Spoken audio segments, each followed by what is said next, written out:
여러분 안녕하십니까? 세계 지방정부연합 대전총회가 세계 500여 개 도시 6,200여 명이 참여하는 등 사상 최대 참가자를 기록하며 성황리에 마무리됐습니다. 특히 이번 총회 최종 결과물인 인류 미래를 위한 협약은 개최지 이름이 들어간 대전선언으로 발표됐는데요.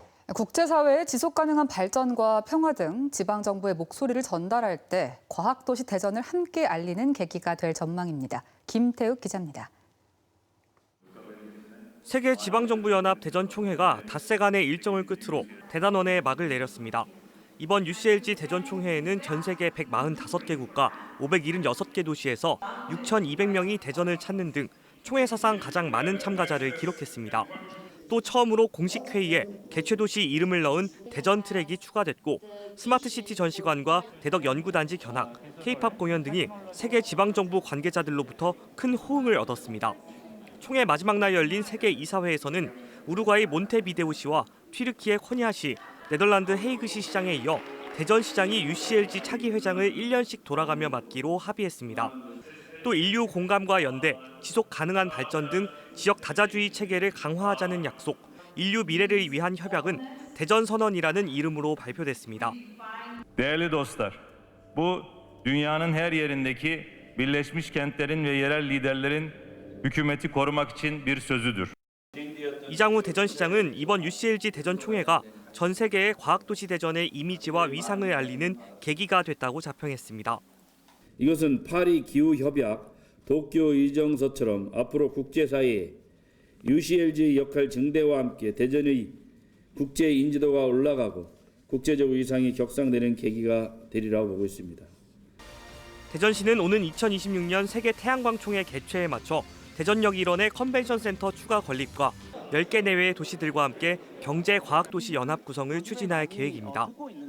UCLG 대전총회의 결과물인 대전선언은 UN 미래정상회의 등 국제사회에 지방정부의 목소리를 전달하는 도구로 활용될 전망입니다. MBC 뉴스 김태욱입니다. 오늘 대전지방법원과 고등법원, 검찰청에 대한 국회 국정감사가 열렸습니다.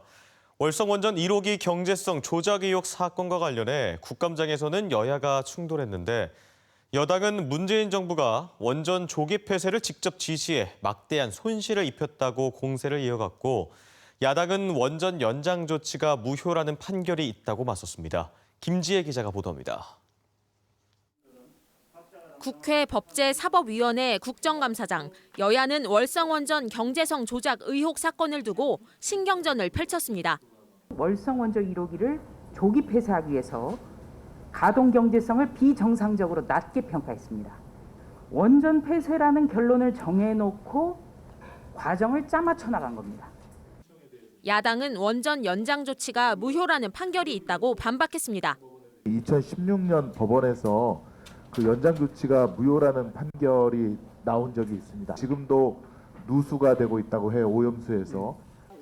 월성 원전 사건에 대한 공방이 이어지자 여야 간 고성이 오가기도 했습니다. 페어플레이 하세요. 페어플레이 하고 있습니다. 지난달 검찰이 백운규 전 산업통상부 자원부 장관에 대한 배임교사 혐의를 추가한 것에 대해 법원은 이달 공소장 변경이 결정될 것이라고 시사했습니다. 다음 주 10월 18일, 24일 재판이 있어서 그때까지는 어떻게 결정이 나지 않을 것입니다. 수사 과정에서 지난 8월 19일 대통령 기록관 압수수색에 대한 영장 발부가 적절했는지에 대해서도 갑론을박이 벌어졌습니다. 야당은 대통령의 사적 영역 등 대통령 기록물이 가진 보안성을 고려해 사건과 관련성이 적은 것은 배제해야 한다고 주장했지만 여당은 문제가 없는 방식이라고 맞섰습니다. 법원장님께서 직접 발부한 영장은 이제 키워드 검색 방식이더라고요. 그런데 이제 이게 보니까 마치 일반 영장처럼 발부를 하지 않았나 하는 이런 생각이 좀 듭니다. 기관으로도 할 수 있고 한편으로는 또 이러한 키워드로 할 수 있고 이건 자유로운 거 아니겠어요? 한편 이날 부석사 불상 소유권 분쟁에 대한 1심 판결에서 외구가 약탈한 불상이라는 사실이 인정됐음에도 검찰이 항소해 재판하고 있는 상황에 대한 질책도 나왔습니다. 왜 민족의 정서와 우리 충청인들의 문화적 자부심이 고취되어 있는 이 사건에 대해서 왜 그렇게 검찰로 대표되는 국가가 이렇게 소송 수행을 하는지 저는 이해가 되지 않습니다. 부석사 불상 항소심 재판은 대전 고법에서 오는 26일 재개됩니다. MBC 뉴스 김지혜입니다. 한국수자원공사 국정감사에서 한 노조 간부가 자회사의 전환 채용 면접에서 노조 활동에 대한 질문을 받았다는 지적이 제기됐습니다. 국회 환경노동위원회 소속 더불어민주당 이수진 의원은 해당 간부가 수자원공사 자회사 설립 과정에서 진행된 블라인드 면접에서 노조 활동에 대한 질문을 받고 채용에서 탈락했다며 철저한 진상 조사와 조사 결과 보고를 요구했습니다. 또 물관리시설 보안 업무는 민영화 추진이 부적절하다며 국민 생명 등과 직결된 부분은 공공부문에서 맡아야 한다고 말했습니다. 박재현 수자원공사 사장은 채용 면접 시 노조 활동행 질문에 대한 부분은 상황을 알아보고 적절한 대책을 마련하겠다고 밝혔으며 민영화권은 통합방위법상 국가 중요시설이라도 민간의 자격을 위탁할 수 있어 법 취지상 문제는 없다고 답했습니다. 밤낮 없이 굉음을 내며 달리는 오토바이와 차량 때문에 불편을 겪으신 분들 많으실 겁니다. 대전경찰이 소음 관련 오토바이와 자동차의 불법 개조 등을 집중 단속했는데 한 달 만에 50여 건을 적발했습니다. 유릉성 기자입니다. 한밤중 배달 오토바이가 큰 소음과 함께 사거리를 지나갑니다. 굉음을 내며 도로를 달리는 오토바이도 있습니다. 오토바이와 차량이 발생시키는 소음 공해는 꾸준히 증가하고 있습니다. 소음 등 불법행위 오토바이와 차량에 대한 단속. 머플러를 허가받지 않고 개조한 운전자가 적발됐습니다. 몰랐다는 거죠? 렌트요? 이거 머플러 이미 변경하신 거거든요. 소음을 측정해보니 순간적으로 96dB까지 치솟는데 열차가 지나갈 때 발생하는 것과 유사한 수준입니다. 머플러와 전조등 등의 장치들은 한국교통안전공단 승인 없이 사제로 개조하면 불법입니다. 대전경찰이 지난 9월 한 달 동안 단속을 통해 적발한 차량과 오토바이 소음 관련 불법 행위는 모두 50여 건에 달합니다. 앞으로도 소음 유발 행위의 주 원인이 되는 그 소음기 개조 등 불법 튜닝 행위에 대해서는 지속적으로 단속을 실시할 예정입니다. 그런데 이륜차의 경우 105dB 이상의 소음이 발생해야 적발이 가능해 단속 기준이 너무 느슨한 것 아니냐는 지적도 나오고 있습니다. 이 때문에 소음 단속 기준을 낮추는 등 소음 공해를 실질적으로 줄일 수 있는 관련 법과 규정들도 서둘러 마련돼야 할 것으로 보입니다. MBC 뉴스 윤웅성입니다. 요즘 아침 저녁으로 공기가 꽤 차가워졌습니다. 그야말로 완연한 가을인데요. 계절이 소리 없이 바뀌듯 우리 지역의 대표적인 가을 명소들도 서서히 옷을 갈아입고 있습니다. 이승섭 기자입니다. 해발 791m, 충남 서해에서 가장 높은 산 오서산입니다. 산 정상에서 2km 넘게 이어진 능선을 따라 은빛 물결이 일렁입니다. 오서산의 상징인 억새밭입니다. 산 아래 드넓게 펼쳐진 바다, 이제 막 옷을 갈아입기 시작한 단풍과 어우러져 장관을 이룹니다. 다음 주면 오서산의 억새가 절정에 달할 전망입니다. 어렵게 올라가긴 했지만 이 아름다운 억새를 보니까 마음이 환해지는 느낌, 밝은 느낌이 들고 기분이 아주 상쾌하고 좋습니다. 복슬복슬한 분홍빛 뎁사리가 정원을 이뤘습니다. 1m 높이의 타원형 식물인 뎁사리는 예전에 빗자루로 쓰였지만 지금은 조경용으로 인기가 좋습니다. 잡초만 무성했던 이곳에 뎁사리 4,000그루가 식재돼 매력적인 산책로이자 사진 명소가 됐습니다. 길 가다가 보니까 이제 빨간 그런 멋있는 나무가 있었는데 이게 뎁사리라 그러더라고요.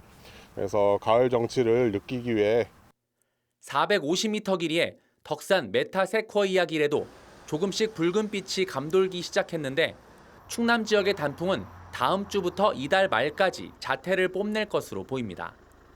수령이 100년 넘는 토종 은행나무 1000여 그루가 황금빛으로 물결치는 보령 청라 은행마을에서는 은행나무 단풍이 절정을 이루는 이달 말 축제가 열릴 예정입니다. MBC 뉴스 이승섭입니다. 가을 대전 도심 곳곳에서 예술 공연을 즐기고 청정 임산물을 구입할 수 있는 다양한 축제와 행사가 펼쳐집니다. 오늘 서구 샘머리 공원 일대에서는 힐링 아트 페스티벌이 시작돼 3일간 이어지는데 회화 작품 전시와 더불어 에일리, 어반 자카파를 비롯한 유명 아티스트들의 공연을 즐길 수 있습니다. 같은 기간 엑스포 시민공원에서는 산림청과 한국임업진흥원이 청정 임산물 대축제를 열어 제철 청정 임산물을 시중보다 20 내지 30% 싸게 판매합니다. 피부에 붙여서 촉감을 사실적으로 전달하는 초소형 텔레헵틱 기술이 개발됐습니다. 무선 통신도 가능해 원격으로 촉감까지 주고받는 영화 같은 일도 머지않아 가능해질 것 같습니다. 조형찬 기자가 보도합니다. 2045년의 지구, 가상현실로 들어간 주인공은 촉감은 물론 전쟁이나 고통까지 실제처럼 느끼고 그대로 재현됩니다. 한국전자통신연구원이 개발한 초소형 텔레헵틱 장치입니다. 스티커처럼 손가락 끝에 붙여 촉감을 실시간으로 전달해줍니다. 압력을 가하면 전압이 생기는 앞전 소자와 초방막 유연 기판을 활용했습니다.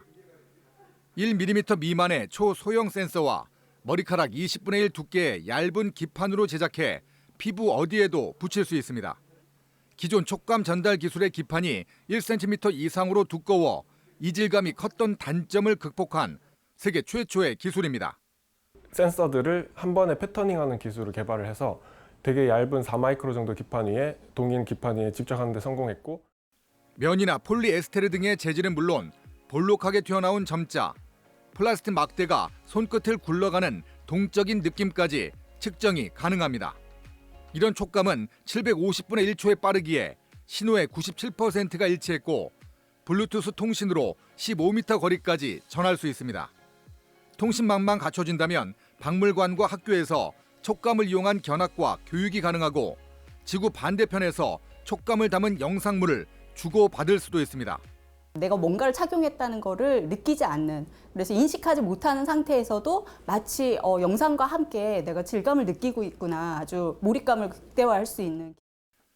연구진은 앞전 소자 등의 성능을 더욱 고도화해 열감과 냉감까지 전할 수 있는 기술을 개발할 예정입니다. MBC 뉴스 조형찬입니다. 대전 MBC가 보도한 충남 모 신협의 성희롱과 직장 내 괴롭힘 사건과 관련해 고용노동부가 해당 신협에 개선 지도 명령을 내렸습니다. 대전지방고용노동청 보령지청은 노동청에 진정을 제기한 피해 직원을 조사한 결과 가해 임원에게 혐의점이 있다고 보고 해당 신협의 진상조사와 직장 내 괴롭힘이 확인되면 가해자를 징계하라는 내용의 개선 지도를 명령했습니다. 노동청은 신협으로부터 자체 조사와 징계 여부를 이행한 결과 보고서를 받게 되며 미흡하다고 판단되면 직접 조사에 나설 수 있다고 밝혔습니다. 카이스트 부설 나노종합기술원에서 임직원들이 기술 이전 기여자 평가표를 허위 작성해 보상금을 부당 취득했다는 주장이 제기됐습니다. 더불어민주당 정필모 의원이 입수한 지난 2020년 카이스트 감사 보고서에 따르면 나노종합기술원의 본부장급 임원의 경우 기술 이전 기여자가 아닌데도 2018년부터 2년간 9차례에 걸쳐 기여자 보상금 320만 원을 챙기는 등 부정수급 정황들이 확인된 것으로 알려졌습니다. 정 의원은 부정수급자 2명이 퇴직했는데도 그동안 적절한 조치가 없었다며 과기정통부가 직접 감사에 나서 실태 파악과 보상금 환수에 나서야 한다고 지적했습니다. 범죄나 비위로 징계를 받은 법원 공무원이 최근 6년간 170여 명에 달하는 것으로 나타났습니다. 국회 법제사법위원회 소속 국민의힘 정점식 의원이 대법원으로부터 받은 자료에 따르면 최근 5년간 해마다 평균 28명의 법원 공무원이 징계를 받았으며 징계를 받은 법관은 지난 6년간 24명인 것으로 집계됐습니다. 지방 법원별로는 대전지법이 13명으로 전국에서 4번째로 많았는데 정 의원은 법관과 법원 공무원의 비위가 해마다 발생해 법원에 대한 국민의 신뢰가 떨어지고 있다며 사법부 정상화와 조직 기강 확립 대책을 주문했습니다. 대전고법 형사 1의 2부는 룸메이트 방에 CCTV를 설치해 감시하고 음식을 먹지 못하게 하는 등 괴롭히고 또 폭행을 해 숨지게 한 혐의로 기소된 20대 남성에게 징역 16년을 선고한 1심 판결을 깨고 징역 20년을 선고했습니다. 또 피해자 생명이 위태롭다는 것을 알면서도 구호 조치를 하지 않은 혐의로 함께 재판에 넘겨진 다른 룸메이트에 대해서는 징역 3년에 집행유예 5년을 선고한 원심 판결을 유지했습니다. 재판부는 피고인이 유가족들의 피해를 회복하려는 노력을 보이지 않았다며 원심 형량이 너무 가볍다고 판시했습니다. 대전 지역 자치구의회 의원들의 급여가 낮다는 이유로 의정비 인상을 추진 중인 가운데 구의원 상당수가 개인 생업을 병행하고 있는 것으로 드러났습니다. 의정비를 월 100만 원씩 받도록 의결한 대전 동구의회의 경우 의원 10명 중 3명은 구의원 당선 후에도 사업체 대표직을 유지하겠다고 신고했으며 중구와 서구, 유성구 의원 절반가량도 개인사업체 겸직을 사무처에 신고했습니다. 이 때문에 소득활동 병행을 하고 있는 구의원들을 위해 혈세로 의정비를 대폭 인상하는 것이 적절하지 않다는 비판이 커지고 있습니다. 충남대 총학생회가 오늘 교내에 분향소를 설치하고 96%가 넘는 학생들의 반대에도 학교가 일방적 통합 논의를 추진하고 있다며 경문을 읽고 사라진 학교의 민주주의를 위해 헌화를 진행하는 등 통합 반대 투쟁을 예고했습니다. 한밭대학교 총동문회에도 학교의 뿌리가 사라진다며 통합 반대 입장을 표명하는 등 반대 움직임이 가시화되고 있습니다. 한편 충남대학교가 학무회의를 열고 한밭대와의 통합 논의 시작을 결정한 가운데 대학 측은 대학 평의원회를 거쳐 한밭대와 함께 공동으로 통합 논의를 시작하겠다고 밝혔습니다. 고 이완구 전 국무총리의 일주기 추모식이 오늘 청양군 비봉면 양사리 선영에서 열렸습니다. 추모식에는 고 이완구 전 총리와 생전에 인연이 있던 정진석 국민의힘 비상대책위원장과 김태흠 충남지사, 최민호 세종시장과 유족 등 100여 명이 함께했습니다. 참석자들은 고 이 전 총리가 대의 명분을 위해 살아온 큰 정치인이었다며 유지를 받들어 지역과 나라를 위해 열심히 일하겠다고 다짐했습니다. 세종시가 실효성이 떨어지거나 기능이 중복돼 운영 실적이 미미한 것으로 판단되는 54개 위원회를 통합 폐지합니다.